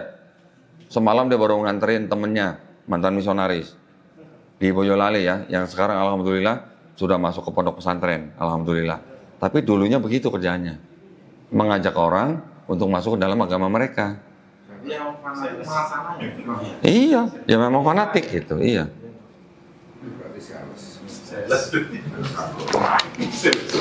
Nah ya, jadi sekali lagi saya tegaskan bahwa di sini kita membahas ini tujuannya apa? Bukan untuk menjelekkan agama orang, bukan. Saya hanya berbicara berdasarkan apa yang ada di dalam buku mereka. Ada dasarnya nih, ada bukunya nih, bukan karangan saya gitu. Jadi saya ngomong ada dalilnya atau dokumennya gitu. Ya, makanya mungkin sampai sekarang belum banyak orang yang membantah gitu loh perkataan saya. Karena saya kalau ngomong sambil tunjukin. Mereka bisa ngecek sendiri di toko buku atau di Amazon.com, bisa dibeli nih. Gitu. Begitu juga ini. Ketika saya ngomong begini, orang Yahudi tahu benar ini kitab mereka gitu. Dan mereka tahu ini isinya apa gitu. Nah, ketika saya mengatakan bahwa ini bukan Taurat dan Zabur yang dimaksud oleh Quran, orang Yahudi malah, oh itu bagus. Mendingan begitu. Jadi kita nggak rebut-rebutan gitu. Kita nggak ngeklaim gitu loh, ya. Karena kan di Quran kan kita sering menyebutkan Taurat, Zabur, Injil. 25 nama Nabi yang ada di dalam Quran, kecuali Nabi Muhammad SAW disebutkan juga di sini. gitu kan? Jadi kan seolah-olah memang relate nih antara kitab orang Yahudi, kitab orang Kristen, dan Quran. Seperti relate gitu, ya kan? Tetapi sebenarnya relate-nya itu di Quran itu adalah apa? Membenarkan kitab-kitab yang diberikan sebelumnya, ya kan? Juga tapi apa? Mengoreksi apa yang menjadi kesalahan di dalam kitab-kitab sebelumnya. Dan juga terakhir apa? Menjelaskan. Jadi yang pertama Quran itu sebagai musodik, ya, membenarkan sebelumnya, tapi bukan yang ini ya. Mengoreksi kesalahpahaman orang-orang umat sebelumnya dan menjelaskan apa yang menjadi kesalahan tersebut. Contoh apa? Di dalam Quran surat di dalam Quran surat An-Nisa 157 yang ditegaskan bahwa Nabi Isa tidak dibunuh dan tidak disalib. Itu bisa dianggap sebagai yang menjelaskan yang sebenarnya itu begitu, gitu. Ya, kita harus berpatokan kepada Quran. Kenapa? Kalau ada ayat-ayat yang menceritakan tentang nabi-nabi di sini, yang kisahnya berbeda dengan yang di sini, seolah-olah nih karangan baru, gitu ya. Tetapi kita harus bisa memverifikasi bahwa yang disebut dengan karangan baru ini bisa dijamin betul karena di dalam Quran satu, banyak ayat-ayat yang berhubungan dengan sains sudah terkonfirmasi oleh sains. Sedangkan di sini banyak yang mempunyai ayat-ayat yang kalau diteliti secara sains salah gitu. Di Quran benar secara sains. Jadi kalau di dalam sebuah kitab mungkin isinya 1/6-nya itu ayat-ayat yang sudah terkonfirmasi oleh sains, dengan ilmu probabilitas insya Allah seluruh kitab itu benar gitu. Tetapi kalau di dalam sebuah kitab yang mungkin mungkin sekitar 1/10-nya secara sains salah, bagaimana kita bisa mengharapkan di dalam semuanya benar, gitu ya? Itu kita pakai logika simpel aja gitu. Nah, jadi ketika di Quran diceritakan misalnya, yang menciptakan patung sapi untuk disembah bangsa Israel siapa? Samiri, ya. Di sini siapa? Harun. Coba kita pikir-pikir deh. Allah Subhanahu wa taala Maha mengetahui, betul kan? Allah Subhanahu wa taala mengutus utusannya untuk apa? Untuk memperingati manusia kan? Bagaimana ceritanya nabi yang disebut sebagai utusan Allah terus kemudian malah membuat patung untuk disembah manusia? Gimana kira-kira? Itu nabinya yang kurang ajar atau Allah yang salah pilih nabi gitu istilah. Ya. Nanti ada lagi nabi berzina dengan binor gitu misalnya, istri orang. Nanti ada nabi yang menghamili 2 anak perempuannya sendiri. Saya nggak nyebut nama nih ya, menjaga kode etik. Bapak tahu kan berarti kan? Ada nabi menghamili 2 anak perempuannya sendiri. Ada nabi yang pernah musyrik. Pernah dengar? Belum. Pernah dengar Pak? Kalau nabi yang duel sama Tuhan ada? Itu Yakub, Nabi Yakub alaihissalam. Ya itu belum sampai musyrik lah ya. Itu hanya gambaran apa namanya? Dengan menggunakan kalimat-kalimat atau bahasa majasi lah. Tetapi kalau seorang nabi yang disebut sebagai utusan Allah gitu, pernah musyrik Pak? Pantas nggak Pak menjadi nabi?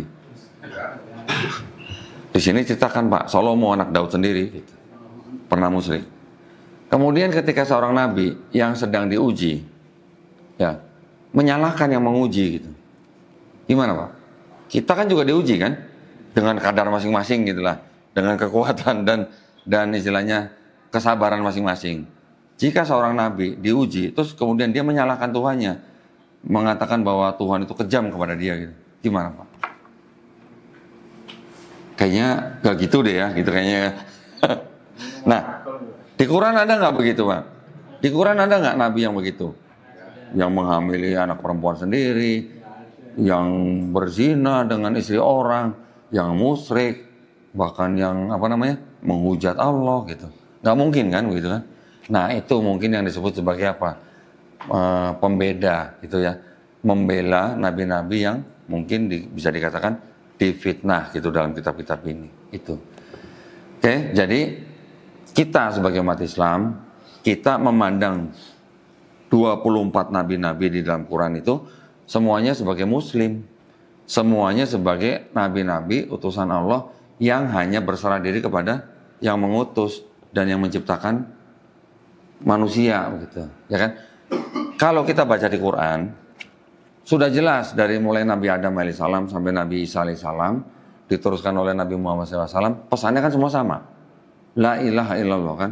Bahkan ada pesan dari beberapa nabi yang memberikan pesan kepada anak-anaknya, janganlah kamu mati kecuali dalam keadaan Islam.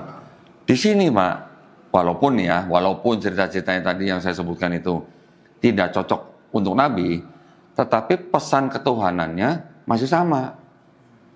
Masih sama, yaitu apa? Adonai Elohenu, Adonai Ehad. Semua nabi-nabi yang di sini juga menyampaikan pesan yang sama. Gitu.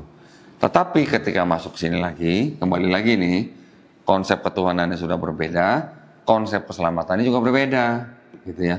Yang di sini bilang seorang anak tidak bisa menggantikan kesalahan ayahnya, seorang ayah tidak bisa menggantikan kesalahan anaknya, yang berdosa itu yang mati, kalau mau selamat bertobat. Di sini, nah kita harus pilih lagi. Kalau di Perjanjian Baru itu ada 4 kitab yang disebut dengan Matius, Markus, Lukas, Yohanes. Di sini yang menceritakan tentang kehidupan Yesus dari mulai lahir sampai dia disambut sebagai disalib dan bangkit. Yang diceritakan dalam 4 kitab ini, mendingan pakai yang ini. Jadi kalau kita tadi baginya begini, yang ini Perjanjian Lama, yang 4 kitab Gospel itu segini Mbak. Nah, saya bagi menjadi 3 kelompok nih. Yang tebel ini kitab Perjanjian Lama yang berasal dari sini. Yang di tengah ini yang 4 gospel, Matius, Markus, Lukas, Yohanes. Di sini menceritakan tentang Yesus. Kemudian yang kelompok terakhir yang saya pegang di belakang ini adalah kitab yang ditulis-tulis oleh Paulus. Ya, ada 13 surat Paulus, kemudian ada beberapa surat yang ditulis oleh rasul yang lain. Ketika kita membaca yang di dalam 4 gospel, kita kalau baca dengan kacamata yang bening gitu istilahnya ya, dengan open mind gitu. Di sini Yesus nggak pernah ngajarin Kristen loh Pak. Nggak pernah ngajarin Kristen. Di sini malah Yesus mengajarkan supaya manusia bahkan iblis sekalipun menyembah dan berbakti hanya kepada Allah Subhanahu Wa Taala. Ajarannya Yesus loh. Yesus juga memerintahkan bangsa Israel untuk apa? Untuk mengikuti ajaran orang-orang Farisi. Orang-orang Farisi itu adalah kelompok pemuka agama mereka. Salah satu kelompok yang memang dikatakan mereka menjadi imam, yang dikatakan meneruskan ajaran Musa. Yesus bilang sama orang Israel, ikutilah ajaran orang Farisi. Walaupun orang Farisi banyak yang munafik, kamu harus mengikuti ajarannya, tapi kamu tidak ikuti kelakuannya. Gitu. Okay? Yesus di sini juga diceritakan mengajari apa? Kalau kamu tidak bertobat dan menjadi seperti anak kecil, kamu tidak akan masuk kerajaan sorga. Jelas nggak Pak pesannya? Jelas ya harusnya kan? Kalau nggak bertobat dan menjadi seperti anak kecil ini, lu nggak akan masuk kerajaan sorga gitu. Anak kecil maksudnya apa Pak kalau anak kecil? Nggak berdosa. Nah, sedangkan di kelompok yang ini, yang di dalam surat-surat Paulus, ini Paulus mengajarkan sesuatu yang baru gitu. Ya, apa? Dosa waris. Setiap manusia yang lahir sudah bawa dosa waris. Dari mana dosanya? Dari Adam dan Hawa. Kesalahan Adam dan Hawa itu yang dianggap oleh Paulus itu menjalar kepada setiap manusia yang lahir. Jadi ketika bayi lahir 3 hari meninggal gimana kira-kira? Kalau bawa dosa waris. Tega bener gitu ya. Nah itu adalah konsep yang baru yang ada di dalam surat-surat Paulus. Jadi kalau kita mau melihat sebuah kitab seperti ini, kalau kita sudah mengetahui global konteksnya, berarti kita bisa mengatakan Yesus di sini sebenarnya seorang Muslim. Artinya apa? Seseorang yang berserah diri hanya kepada Tuhan yang mengutusnya gitu. Banyak ayat-ayatnya di sini ya. Selain daripada Yesus memerintahkan kepada bangsa Israel untuk menyembah Allah Subhanahu Wa Taala saja, Yesus juga di sini apa? Sunat. Yesus juga nggak pernah diceritain makan babi. Yesus juga diceritain puasa. Yesus ceritain sholatnya sujud. Dan siapapun yang disalib di sini ya, yang jelas bukan Yesus menurut kita. Siapapun yang disalib di sini, dia dikafani. Dikafani dengan kain putih. Sama seperti kita. Seperti menjadi pocong gitu. Jadi kalau kita sekarang melihat dan bahkan kita sendiri yang melakukan. Kita umat Islam laki-lakinya sunat, nggak makan babi, kemudian puasa, kemudian sholatnya sujud, kemudian kita kalau mati dikafani, berarti kita ngikut sunnah Yesus dong. Kalau berdasarkan ini gitu, betul nggak? Berarti Yesus Muslim dong kalau gitu. Betul? Benar nggak kalau gitu? Ya, berdasarkan akidah ya, akidahnya Yesus. Karena Yesus hanya berserah diri kepada Bapa, maka dia disebut Muslim. Sesuai dengan definisi Muslim. Muslim adalah orang yang berislam. Islam artinya juga berserah diri. Jadi Yesus adalah seorang Muslim sebenarnya. Secara akidah. Gitu. Ya, kalau secara institusi, dia mengikuti tradisi Yahudi. Tapi akidahnya adalah akidah seorang Muslim. Gitu. Itu adalah perspektif kita. Kalau kita membaca kisah Nabi Isa alaihissalam di dalam Quran, jelas pesannya kepada bangsanya atau umatnya juga jelas. Kamu harus menyembah Tuhanku dan Tuhanmu. Di sini sama disebutnya. Ya, ketika Yesus sebelum diangkat mau dipegang sama Maria Magdalena, Yesus bilang, jangan kamu memegang aku, sebab aku belum pergi kepada Bapakku. Katakan kepada saudara-saudaramu, aku akan pergi kepada Bapakku dan Bapamu, Allahku dan Allahmu. Sama nggak dengan di Quran? Nabi Isa alaihissalam juga mengatakan kepada Bani Israel untuk menyembah Tuhanku dan Tuhanmu. Istilahnya mungkin salah ya di sini ya. Harusnya bukan Allahku dan Allahmu. Itu kajian lain lah. Tapi kita ikuti aja gitu lah ya, bahasa mereka ya. Jadi sebenarnya kalau kita membagi menjadi 3 kelompok begini, kita akan lebih mudah melihatnya. Ya, mudah melihatnya apa? Di dalam kitabnya Yahudi, ini konsep Tuhannya monoteis. Konsep keselamatannya tidak ada orang lain menanggung dosa orang lain, dan konsep Mesiasnya berbeda. Oke, ini menunggu Raja bangsa Israel yang akan datang nanti, nggak tahu kapan. Kelompok kedua, 4 gospel, ini adalah ajaran-ajaran atau yang disebut sebagai cerita tentang Yesus, yang boleh dikatakan Yesus tidak pernah mengajarkan kekristenan, tetapi Yesus berlaku dan mengajarkan Islam.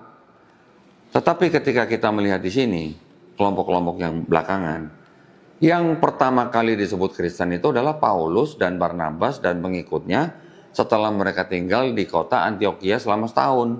Baru mereka disebut Kristen. Jadi kalau begitu pendiri Kristen siapa? Paulus. Gitu. Berarti Kristen pengikut Paulus atau pengikut Yesus? Gitu. Ya. Yesus nggak makan babi. Kristen hampir semuanya makan babi. Ada yang nggak makan babi, Pak, tapi hampir semuanya. Gitu kan? Jadi boleh dikatakan kalau Kristen artinya pengikut Yesus, kita ngikutin sunnah Yesus. Mereka nggak ngikutin sunnah Yesus. Kalau Kristen artinya menjalankan perintah Yesus, di sini Yesus memerintahkan untuk menyembah Tuhan saja. Malah ada syahadatnya. Bahwa inilah hidup yang kekal untuk mengenal Engkau, Bapa, satu-satunya Allah yang benar. Sudah satu-satunya, Pak. Ya. Dan mengenal Yesus yang Kau utus. Kalau diterjemahkan dalam bahasa Arab gimana, Pak? La ilaha illallah, Isa Rasulullah. Dan Yesus bilang bahwa yang namanya utusan tidak lebih tinggi daripada yang mengutus. Yohanes 13:16. Betul, Pak? Yesus ngaku utusan, Yesus ngaku nabi. Matius 13:5-7. Seorang nabi ditolak di mana-mana kecuali di rumahnya sendiri katanya. Berarti kan dia ngaku nabi. Nah, jadi oke lah, kita tidak berusaha menafsirkan kitab orang, tetapi kita hanya melihat dari teks. Teksnya dibaca seperti itu sudah cukup jelas. Tetapi mereka menafsirkan dengan kacamata mereka, yaitu hak mereka, karena ini kitab mereka gitu ya. Tetapi yang tadi saya katakan bahwa kalau kita melihat kitab ini menjadi 3 kelompok, baru kita jelas. Itu yang ingin saya bagikan kepada saudara-saudara kita di sini semua ya, supaya nanti kalau teman-teman di sini ketemu dengan misionaris, ketemu dengan evangelis misalnya, sudah tahu gitu istilahnya. Ya, pengikut Paulus semua bukan pengikut Yesus. Ibaratnya begitu gitu ya. Ya, kira-kira begitu ya yang bisa saya bagikan. Mudah-mudahan insya Allah kita bisa berjumpa kembali ya dengan kajian yang mungkin lebih intens atau lebih detail lagi. Saya mohon maaf jika ada kata-kata yang salah, ya, yang benar datangnya dari Allah Subhanahu wa taala, yang salah datangnya dari saya sendiri.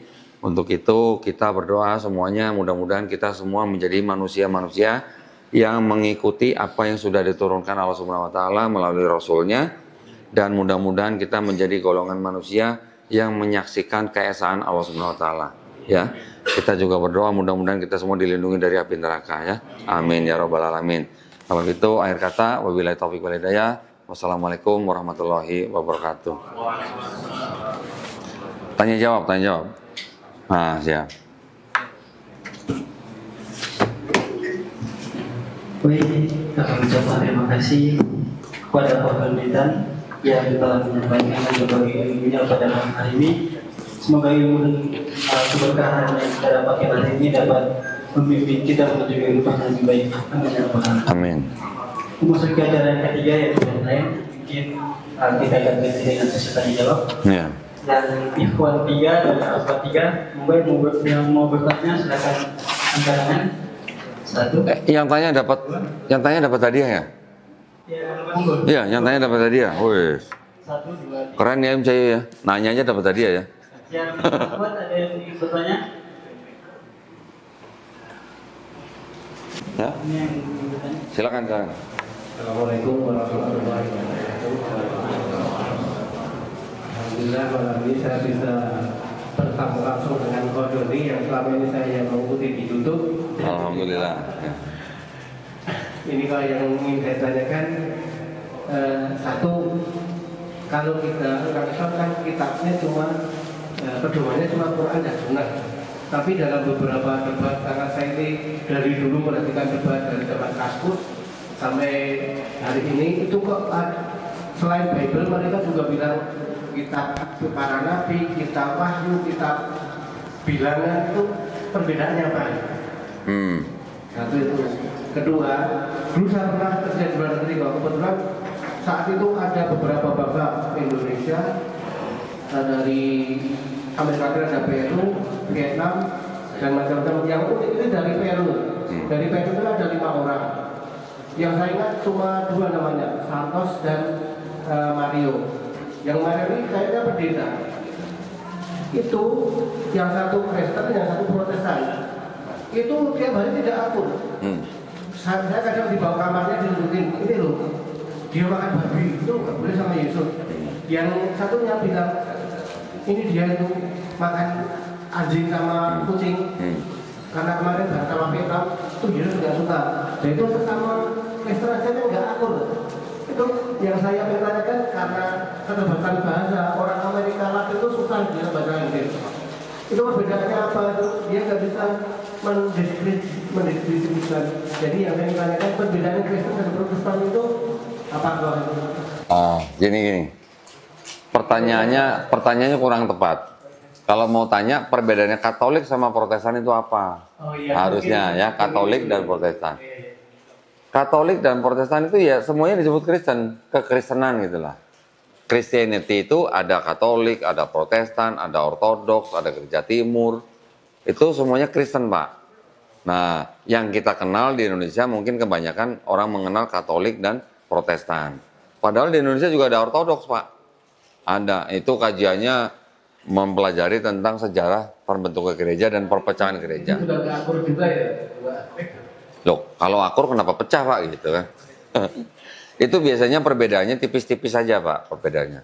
Antara Katolik dan Ortodoks, selain masalah manajemen kepemimpinan gereja, mereka pecahnya hanya gara-gara Ortodoks bilang, Pak, Roh Kudus itu asalnya dari Bapa saja. Katolik bilang Roh Kudus itu asalnya dari Bapa dan Anak. Cuman gara-gara begitu, plus tambah manajemen kepemimpinan gereja, pecah, Pak. Di tahun 1054, ya. Protestan sudah ada belum, Pak? Belum. Setelah pecah Katolik dan Ortodoks, baru di abad ke-16, seorang Martin Luther, dia protes ke gerejanya. Martin Luther tadinya Katolik, Pak. Nah, dia protes. Menurut dia, namanya pengampunan dosa itu tidak ada urusannya dengan pastor atau pemuka gereja. Masalah pengampunan dosa itu urusannya dengan jemaat dan Tuhan gitu. Di Katolik kan ada yang namanya bilik pengakuan dosa. Mereka bisa masuk ke bilik itu ngaku dosa kepada romo atau pas uskupnya, saya sudah berdosa gitu misalnya. Nanti romonya itu mendoakan dosa kamu sudah diampuni, gitu. Clear. Dapat sertifikat.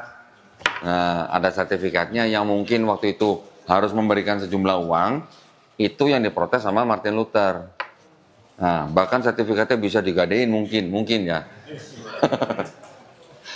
Jadi kalau saya punya sertifikat pengakuan dosa, saya tanya, Mas, dosa nggak gitu? Mau hilang nggak dosanya? Nih, bayarin, punya sertifikat. Bisa seperti itu. Akhirnya itu yang diprotes oleh Martin Luther, sehingga timbullah agama Protestan di abad 16. Sudah selesai belum, Pak? Belum. Yang di dalam Kristen sendiri juga pada protes sendiri. Nanti ada yang kelompok Lutheran, ada kelompok Anglikan. Anglikan lucu nih, Pak. Anglikan ini tadinya dia di bawah Katolik juga. Raja Henry ke-8 punya istri mandul. Mau menceraikan nggak boleh sama Vatikan. Udah keluar dari Katolik, bikin gereja sendiri, namanya Anglikan. Aliran sendiri. Nanti ada Reformis atau Calvinis. Ada Baptis, ada Advent, dan segala macam. Total sekarang di dunia, jumlah denominasi Kristen di seluruh dunia, sekarang baru 45.000, Pak. Lah kan belum 1 juta. Berarti kan baru 45.000, segitu banyaknya, ya. Cukup, Pak, mudah-mudahan menjawab pertanyaan. Silakan yang lain. Terima kasih. Silakan. Ini ada yang ini pertanyaan soalnya ada. Oh ya. Apa perlu, Pak? Bagaimana cara memaafkan orang Kristen kalau Yesus alaihissalam tidak disalib? Apakah bisa demikian dan tidak berkasih? Gini. Saya bawa nggak ya? Sebentar ya.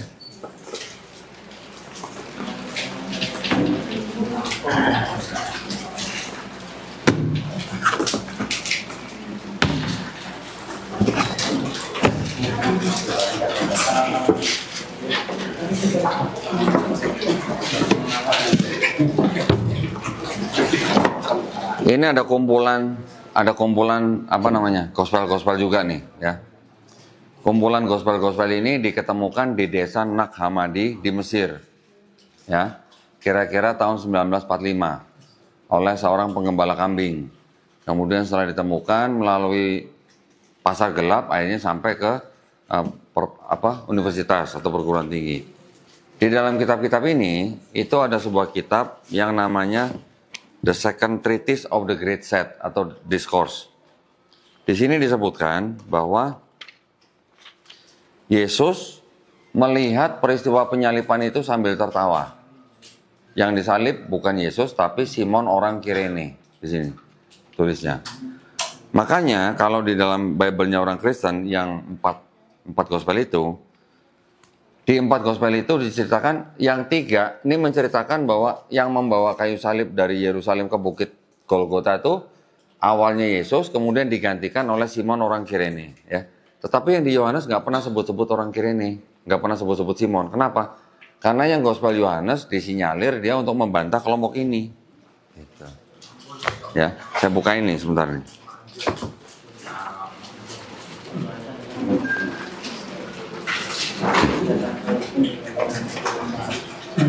Nah, di sini kalau nanti ada mau baca silakan. Ini yang disebut dengan kelompok Kristen Basilidean. Ya, Basilidean ini malah tumbuh suburnya di Mesir. Dari mulai akhir abad pertama sampai abad kedua, mereka menganggap penyaliban Yesus itu hanya sebuah ilusi. Yang disalib bukan Yesus, tapi Simon orang Kirene. Ini dokumennya. Cuman ini kan tidak masuk ke dalam Bible, gitu loh. Ini dokumen-dokumen ini tidak masuk dalam Bible. Karena ceritanya berbeda dengan yang 4 gospel itu tadi. Gitu. Yang Simon dari Kirene ada versi yang Yudas Iskariot. Loh, kalau yang menyebut Yudas Iskariot itu tafsir dari kalangan Islam, tafsir Quran ya dari Ibnu Katsir untuk Quran surat An-Nisa ayat 157. Ahli tafsir Ibnu Katsir menafsirkan yang disalib itu adalah Yudas Iskariot. Nanti ada lagi tafsirnya Ibnu Abbas yang mengatakan bahwa yang disalib itu adalah murid yang paling muda daripada Isa Al-Masih. Gitu. Jadi jangan kita klaim bahwa yang disalib itu pasti Yudas Iskariot, jangan. Itu adalah tafsir. malah itu berasal dari Islam gitu. Ya. Ya. Orang lain ya. Hah? Yang pasti bukan Yesus ya. Yang pasti bukan Yesus gitu. Dan buat kita nggak penting siapa yang diserupakan. Mau Yudas kayak mau murid yang paling muda kayak mau siapapun, buat kita nggak penting. Yang penting apa? Nabi Isa alaihissalam diselamatkan. Tuh. Yang lain silakan. Oke, assalamualaikum warahmatullahi wabarakatuh. Saya izin bertanya terkait Injil Barnabas. Wah, banyak banget orangnya. Apakah Injil Barnabas itu terverifikasi benar atau enggak? Karena isinya mendekati Islam. pikiran dia Islam itu. Sebelum saya jawab, saya tanya dulu, Injil Barnabas yang mana? Ada 3 nih. Injil Barnabas yang ditemukan di Turki kemarin. Yang mana? Di Turki. Oh, yang kertasnya warna hitam. Iya. Tulisannya gold. Itu berarti yang terakhir yang disebut dengan Gospel of Barnabas. Sebelumnya ada lagi yang namanya Acts of Barnabas yang ditulis kira-kira di abad ke-5. Sebelumnya ada lagi Epistle of Barnabas yang ditulis kira-kira abad ke-2 Masehi. Nah, kalau yang ditanya yang terakhir ini yang diduga diterjemahkan ke dalam bahasa Italia dan Spanyol di abad ke-16 ya. Yang kalau dikatakan mendekati Islam gitu kan. Kenapa saya tidak pernah bahas ini? Pertama, karena gospel ini pun juga ditolak oleh Kristen. Ya, pertama, ditolak oleh Kristen. Yang kedua, ditengarai yang menulis adalah seorang Muslim. Ya. Yang ketiga, yang disebut Al-Masih di dalam Gospel of Barnabas ini bukan Isa, tetapi Nabi Muhammad SAW. Betul apa salah? Menurut Islam? Salah dong. Yang disebut dengan Al-Masih itu adalah Isa, Nabi Isa alaihissalam, bukan Nabi Muhammad SAW. Gitu Ustaz, betul kan? Jadi makanya saya nggak pernah bahas yang Gospel of Barnabas ini. Gitu ya. Silakan yang lain. Satu lagi Boleh. terkait konsep Tuhan Yesus Kristus. Sepemahaman saya itu kan konsep itu baru ada ketika Konsili Nikea Ya. ya konsili Nikea di daerah Turki. Jadi sebelum konsili itu gimana sih konsep teologisnya orang-orang Nasrani? Baik, itu ada evolusinya, nggak setahun 2 tahun, ratusan tahun. Sebelum ada Trinitarianisme, bahkan di Konsili Nikea itu pun konsep Trinitasnya itu masih wacana gitu, belum fix gitu ya. Sebelumnya orang-orang kalangan itu di kala itu sudah mulai membuat atau memikirkan konsep ketuhanan buat Kristen ini sendiri. Ada kelompok yang disebut dengan mengajarkan doketisme. Ya, doketisme ini bilang Yesus itu wujudnya Tuhan di bumi gitu. Ya. Yang kedua ada kelompok namanya separatisme. Separatisme ini menganggap Yesus sebelum dibaptis belum jadi Tuhan. Setelah dibaptis baru jadi Tuhan. Ketika disalib yang diangkat itu Kristusnya, bukan Yesusnya. Itu separatisme. Yang ketiga, timbul ajaran yang namanya modalisme. Mod gitu ya, dari kata MOED, modalisme, itu mereka memahami Yesus sebagai orang-orang dalam perannya gitu lah. Modalisme ini nanti pecah, ada modalisme monarkianisme, ada modalisme sabilianisme. Ini yang menimbulkan tadi saya sebut Kristen oneness. Ya, yang Bapa itu adalah Yesus, itu Bapa. Nah, itu yang modalisme ini. Jadi modalisme mengatakan bahwa Tuhan ketika di sorga ya dia Bapa, ketika di manusia dia jadi Yesus gitu.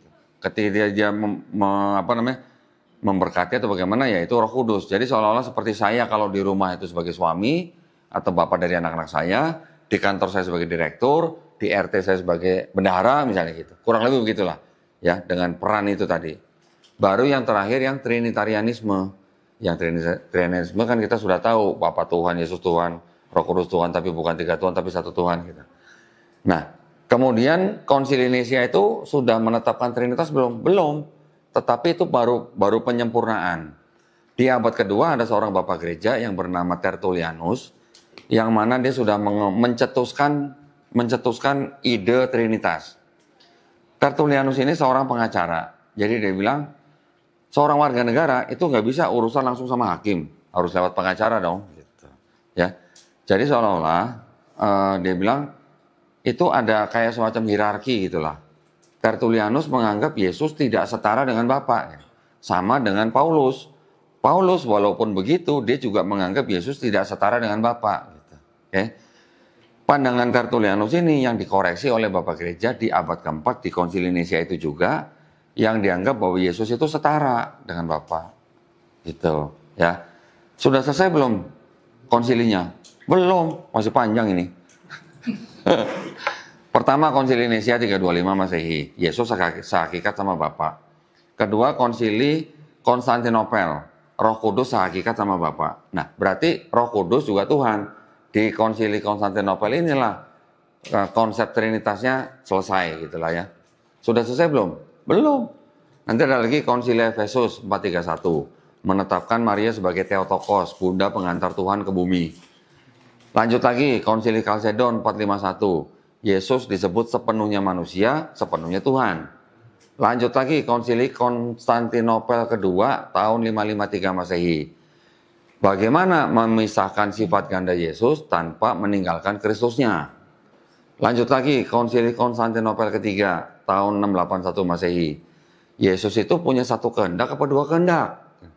Lanjut lagi, Konsili Nicea yang kedua tahun 787 Masehi. Bagaimana menyembah Yesus sebagai ikon? 7 konsili untuk membentuk teologinya mereka, untuk membentuk akidahnya mereka, gitu. Ya, semoga menjawab pertanyaan. Konsili itu musyawarah. Muktamar, Pak. Ya, boleh minta air nggak? Minta air, airnya habis. Oh ya mas.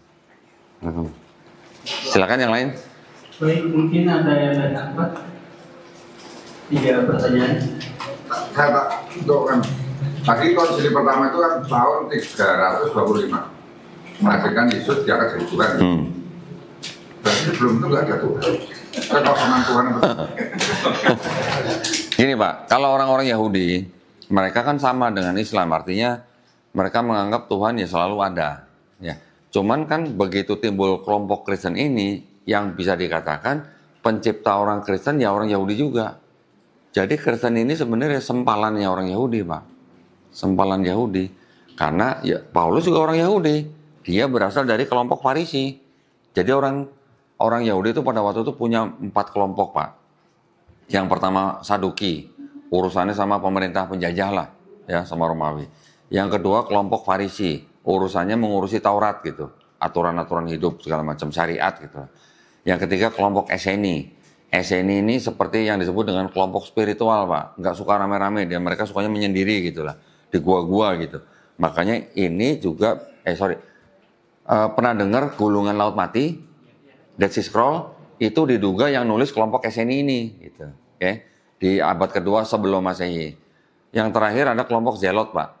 Zelot ini orang-orang Yahudi yang berpikir bagaimana mereka bebas dari penjajahan Romawi. Ya, ekstremis gitulah istilahnya. Dari 4 kelompok ini yang menimbulkan agama Kristen yang mana? 3 ini, Pak. Yang Saduki enggak, ya. Ini kan urusan politik. Yang Farisi diwakili oleh Paulus. Paulus itu orang Farisi. Yang Eseni tidak ada yang wakili, tapi mereka kelompok yang mewakili tentang hal-hal yang gaib. Tentang malaikat-malaikat begitulah. Yang ketiga dari kelompok Zelot diwakili oleh murid Yesus yang disebut dengan Simon atau Petrus. Ini dari kelompok Zelot. Nah, kelompok ini ketika dipimpin dengan pemikiran Paulus, Pak, ya, ini yang disebut menjadi Kristen awal. Nah, tapi waktu itu ada Kristen yang lain nggak? Ada, Pak. Ada Kristen yang disebut dengan Kristen Arianisme. Arianisme ini yang menganggap bahwa Yesus bukan Tuhan, Pak. Dia hanya ciptaan. Dia lebih mulia bahkan dari malaikat. Dia pernah tidak ada. Tapi dia bukan Tuhan gitu pokoknya, ya. Nanti ada lagi Kristen-Kristen Gnostik seperti yang ini. Ini Gnostik nih, Pak, nih, ya. Nanti ada lagi kelompok Kristen yang Nazarin, yang pengikut dari kota Nazaret. Nah, ada lagi Kristen Ebionite, Pak. Ebionite ini juga orang-orang Yahudi. Mereka juga sunat, nggak makan babi, tapi mereka menganggap Yesus hanya sebagai pemimpin rohani. Gitu. Ya. Kelompok-kelompok yang tadi saya sebutkan belakangan itu masing-masing punah. Yang Arianisme ketika sudah Konsili Nicea 325, ini sudah dikejar-kejar, Pak. Sudah dibuang, sudah diungsikan, sudah dipenjara, sudah dibunuh. dokumen-dokumennya sudah dibakar. Pemimpinnya masih selamat. Pemimpinnya dilindungi oleh bapak gereja lain yaitu Eusebius. Pemimpinnya ini namanya Arius, Pak. Nah, ketika sebelum konsili yang 381 Konstantinopel, Ariusnya sudah dibunuh. Ariusnya sudah diracun gitu. Nah, ketika di konsili yang Konstantinopel, baru timbul wacana ada pribadi ketiga yaitu Roh Kudus. Gitu. Jadi itu nggak semerta-merta setahun 2 tahun, Pak, teologinya Kristen itu. Ratusan tahun. Nah, Kristen yang tadi yang mengikuti pemikiran Paulus itu yang digandeng oleh penguasa Romawi. Ya. 325 yang menggandeng adalah Kaisar Konstantin. Kaisar Konstantin ini yang menjadikan Kristen pertama kali menjadi agama yang boleh dianut di Romawi. Dia bikin piagam lah, Pak, Edict of Milan gitu. Tahun 313, Kristen boleh dianut di Romawi gitu. Romawi kan sudah ratusan tahun menyembah Dewa Mitra. Nah, ketika ada Kristennya boleh dimasukkan dalam Romawi sebagai agama yang boleh dianut, belum agama negara, Pak. Baru agama yang resmi. Baru di tahun 380 Masehi, oleh Kaisar Theodosius, dia juga bikin piagam Edict of Thessalonica. Kristen dijadikan agama negara Romawi. Baru resmi menggantikan agama Mitraisme yang selama 400 tahun dianut oleh Romawi. Gitu, Pak. Jadi ya gimana ya, agamanya ada urusan dengan politik gitu. Ya. Jadi ketika Kristen-Kristen awal itu sudah mulai terlindungi oleh penguasa, mereka menjadi Kristen yang disebut dengan Kristen patriarki, Pak, yang dipimpin oleh gereja-gereja di mana? Di Roma, di Alexandria, di Yerusalem, di apalagi Konstantinopel, sama di Antioch. Baru ketika mereka ada perpecahan yang tadi Katolik dan Ortodok di tahun 1054, baru tuh yang Ortodok gereja Timur, yang Katolik gereja Latin, baru nanti dapat 16 gereja Protestan. Gitu, Pak ya. Semoga menjawab pertanyaan, Pak. Silahkan. Ini boleh. Nanti aja nanti. Yang lain dulu pertanyaan ya. Oh, ini dari Ahmad. Tidak ada pertanyaan. Oh, nggak ada pertanyaan. Silakan, itu haknya MC itu. Kita kasih 3 pertanyaan. Ya. Ya, terima kasih Gordoni. Mengapa Kristen Indonesia itu mendukung Israel? Waduh, ya, sering banget ditanya ini. Kaitannya dengan Gaza kelihatan mereka sangat keras berbeda. Padahal orang Yahudi sendiri kalau orang Kristen kalau Yahudi kan diludahi. Sudah diludahi itu malah ngotot membela. Itu berarti kan namanya cinta bertepuk sebelah tangan, Pak ya? Betul kan? Kenapa Kristen kok banyak yang membela Israel? Karena mereka merasa menjadi Israel secara rohani, Pak. Udah pendeknya begitu. Karena apa? Karena lihat aja kitabnya. 2/3 kitab mereka semuanya menceritakan tentang bangsa Israel. Ya. Dan mereka mempunyai eskatologi sendiri bahwa mereka adalah bisa dikatakan apa? Bangsa Israel rohani gitu. Kurang lebih gitu, Pak, simpelnya gitu lah ya. Tetapi orang Yahudi sendiri kalau melihat orang Kristen, mereka menganggap bahwa Kristen ini yang disebut apa? Avodah Zarah, Pak. Avodah Zarah itu apa? Penyembah berhala. Kenapa? Karena Kristen menyembah Yesus. Menyembah Yesus artinya menyembah selain Tuhan gitu, Pak. Ya. Nah, Kristen kan begini. Mereka menganggap kalau Yesus kan, nah ini juga satu poin yang tadi saya belum ceritakan nih. Di 4 Gospel ini kan Yesus bilang, jangan kamu menyangka aku datang untuk meniadakan hukum Taurat. Aku datang bukan untuk meniadakan hukum Taurat, tapi untuk menggenapinya. Lebih mudah langit dan bumi hancur dibandingkan 1 iota dia dihilangkan. Gitu. Berarti Yesus kan mengikuti hukum Taurat, Pak. Tetapi ketika surat-surat Paulus bilangnya apa? Dengan matinya Yesus di atas kayu salib, hukum Taurat sudah dibatalkan.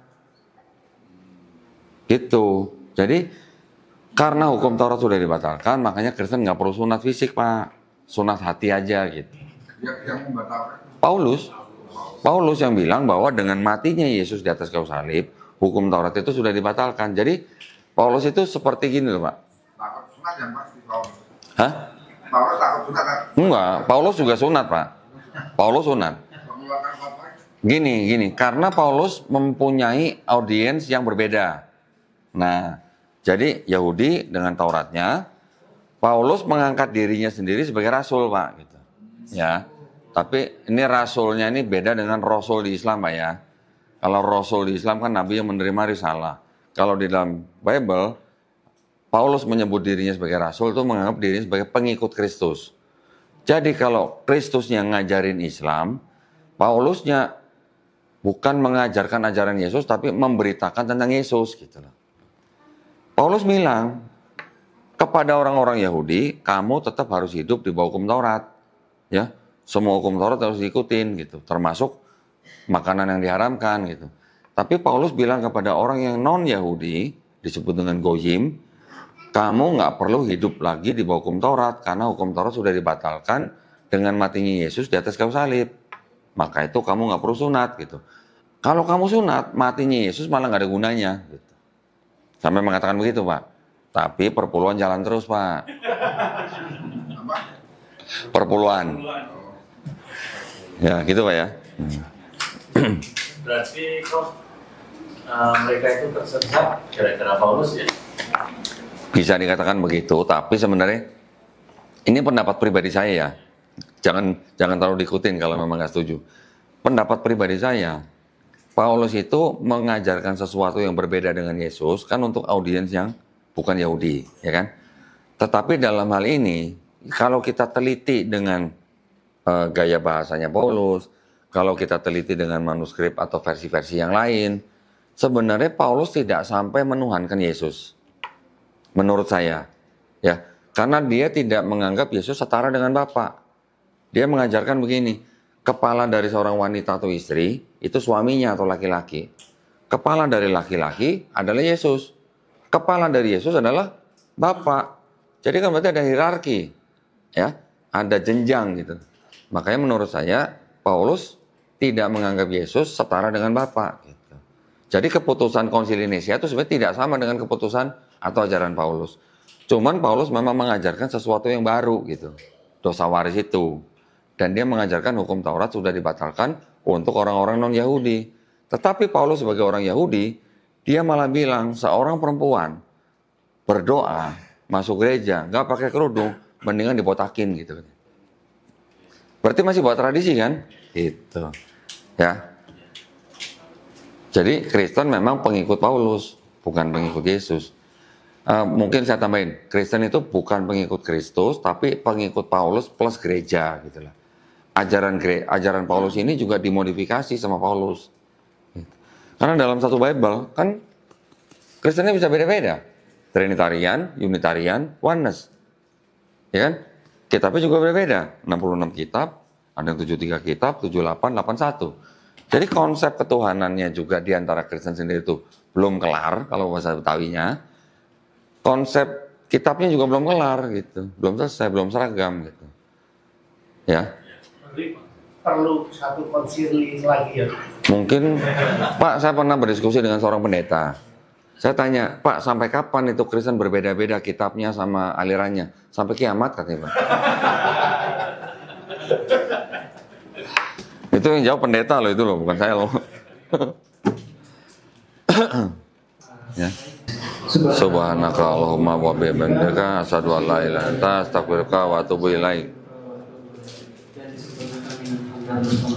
Alhamdulillahirabbil alamin.